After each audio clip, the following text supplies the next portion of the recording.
Non-fiction. I'm writing this because of the shocking way I found out about my wife's years of cheating behind my back. There are two parts to this story. The first is not so shocking and details how I found out about her cheating the first time, and the second part is how I found out the second time, which is the truly amazing one. Part 1. It all started when I was living in South Korea teaching English. I met my wife there, Korean woman, and the relationship started off good. We had our fights but loved each other, or so I thought. After a few years of marriage we decided to move to the USA. I was tired of teaching English as a profession and she wanted to be a nurse in the US. She was an emergency room nurse in Korea. Her English was okay, but she wanted to try to learn it fluently. So before we immigrated she started studying English and going to an English academy where she would spend long hours. After a while of her studying there, before we moved back to the US, I started seeing some changes in her. First, there's this messaging app in Korea called KakaoTalk. It's used almost ubiquitously over there. Think Facebook Messenger for Korea. In the past she had always had a picture of us as her profile picture on the app. She made sure our picture was on mine as well. Then one day I noticed she took all of our pictures off the app and I confronted her about it. I forget what excuse she made, but when I asked her to put our picture back up there she absolutely would not. I think she made it seem like it wasn't a big deal and I was making too much out of it. I knew something had changed and I noticed her attitude toward me was more confrontational and demeaning during this time. I still didn't suspect cheating, however. I should have, but she had always said she loved me so much and would never cheat on me. I guess I believed her. There were a few nights she didn't come home. Each time of course she made a believable excuse. On the night I found out she had said she would stay the night with her sister because she had to take her sister and her husband to the airport early the next morning.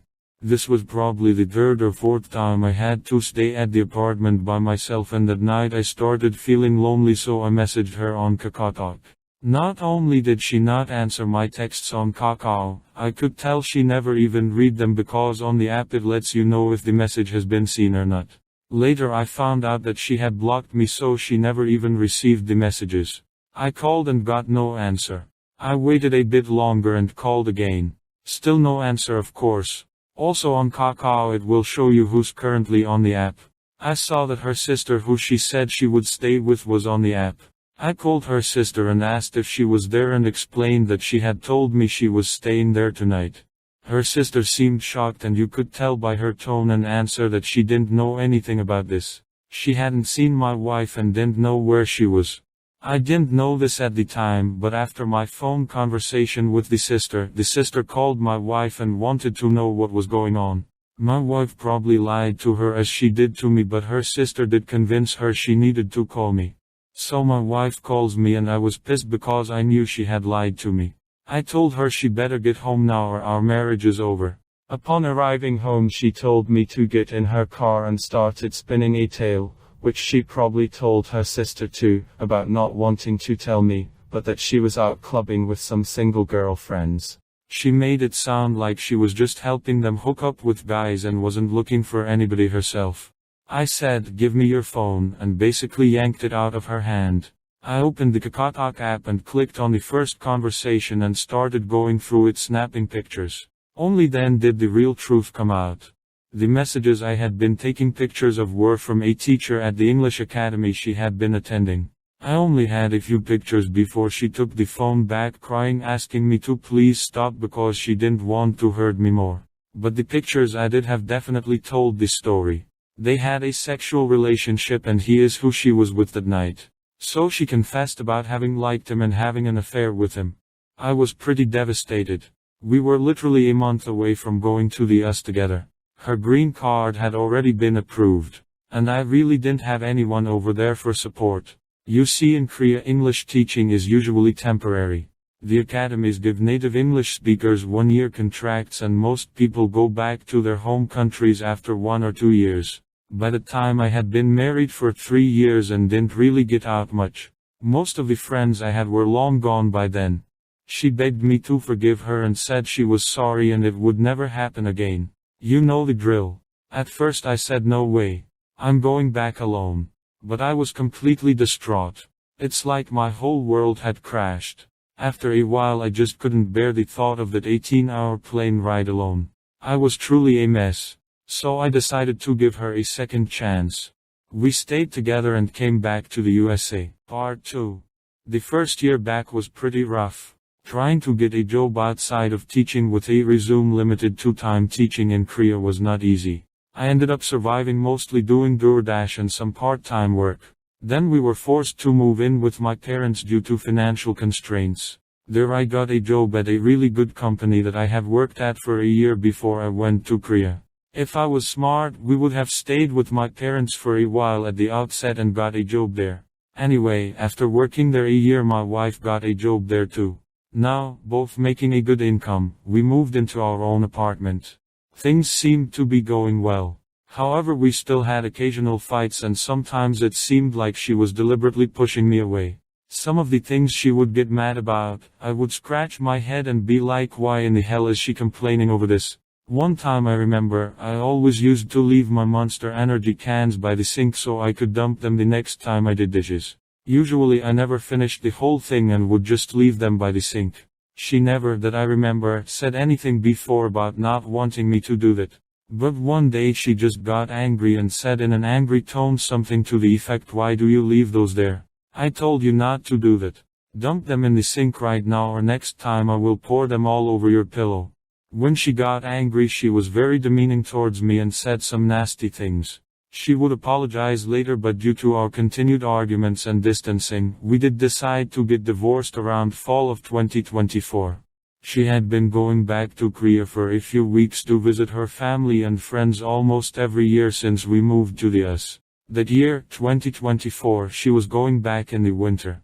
Our divorce proceedings were still going through at that time. We were still living together because neither of us had the money to cut our lease and move out. And we were living as friends, even friends with benefits. I still loved her after all. While she was in Korea, one day she called me crying and told me she had received an angry Kakaotalk call from the wife of the man she cheated on me with 4 years earlier. My wife claimed she confessed to the woman everything that had happened between them. Later she said the woman sent her a legal notice threatening to sue her. That's right. Even though adultery is not a criminal offense in South Korea, apparently it's still a civil offense and you are allowed to sue the person your spouse cheated on you with for compensation. As an American, that seems really odd, but it's true. You can do that in South Korea. I was flabbergasted. She had to tell me because now she was scared of the legal consequences and needed money to pay for a lawyer to defend herself. She asked my help in getting a 401k loan from work to pay for it. I asked her how his wife could have found out about something that happened so many years ago. She explained that they had communicated about their affair through essays she wrote while attending the English Academy and that she must have read those. So I thought maybe he cheated again recently in a similar way with another student and she found out. Then she started looking into his files and found those essays. I did really question the timing of all this though. It seemed very odd that she suddenly contacted my wife at the time my wife was in Korea. I mean, what are the chances? She could have found out about his cheating any time in the past 4 years, but happened to find out while my wife was in Korea. It did seem like odd timing. It seemed more likely that maybe something happened between my wife and him while she was over there and the wife found out. I told my wife that, but my wife was adamant that there had been no meetings or communication with him since the original cheating took place before we came to the USA. So, stupidly believing her, all I could think was that he must have cheated again, and then she dug into his files and found out about my wife and him many years prior. Since she was already over there, she used her credit card to hire a lawyer. She had me sign over rights to be able to sue the guy she cheated on me with on my behalf. Since we were still legally married in Korea, I was able to sue him. I didn't really want any part of it, but all I had to do was agree to allow her to sue and then she would take care of it. A couple of months passed and then the guy she cheated on me with of course found out he was being sued by me. So, I don't know how, but he somehow got my email address and contacted me. What he told me put me in another state of shock. He apologized of course and was very sincere. He told me they had met when she went back to Korea in late 2024. She had contacted him the day after arriving to Korea and wanted to meet. At the time he was trying to have a second baby with his wife and didn't really want to meet her, but he was worried that if he ignored her she might escalate the situation further and even involve his wife. They had lunch together and she wanted to have sex with him, but he pretended to ignore her and dropped her off at a subway station. A few days later she texted him saying she still had deep feelings for him and asked if he felt the same way. She wanted to meet and have sex. Trying to finally make things clear, he told her directly that he did not have any such feelings for her and did not want to meet her again. That's when apparently my wife went into a fit of rage. My wife must have got his wife's phone number from his car or maybe looked her up by name on Kakao. It turns out my wife is the one who contacted his wife and confessed everything. I know because I asked the man for proof. He sent me pictures of the messages my wife sent to his wife on Kakao. So it turns out that the man's wife would have never known if my wife hadn't reached out to her. After his first email to me, before he even replied to my follow-up questions, it just clicked in my mind. What he was saying was way more believable than what my wife had been telling me. Something had indeed happened between them the last time she visited Korea. The confession my wife made to his wife is legendary. After feeling betrayed by him, she explained everything to her. It details how they continued communicating through Instagram, Snapchat, Google Docs, etc. Through all these years. They met in 2023 when my wife went on a trip to Korea and my wife even booked the hotel. It's very clear from her confession that she was deeply in love with this man. She had even been getting online tutoring/sexual talk lessons from him until about summer 2024. All this time, she had claimed that there was absolutely no contact between him and her since the original cheating took place in 2020.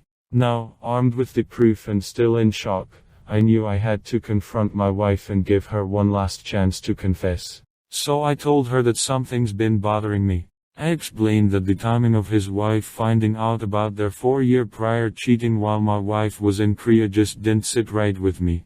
I told her that it seems much more likely that something happened between him and her when she was in Korea and his wife found out. She still denied anything had happened and still stuck to her story that they never met or had any communication since we moved to the US. Well, I had the proof now. So I straight up told her I knew she was lying and showed her the proof. Only then did she confess. I know it's always an interesting story about how people discover their spouse has been cheating on them. But this just amazes me how all this went down. If my wife would have never in a fit of rage contacted his wife and confessed like that, and if this would have been any other country that doesn't allow you to sue the person your spouse cheated on with, I would have never known. It's only because of this lawsuit that he would have ever contacted me and told me the truth. I know I was not the best husband and communication was always a bit of an issue due to the language barrier. I think during the time she spent at the English Academy they must have really connected. He probably connected with her emotionally in a way I never could. He spoke her language, listened to her, consoled her. So she developed a deep bond with him. That's why it hurt her so much when he pushed her away at the end. That is my story and I hope it helps someone.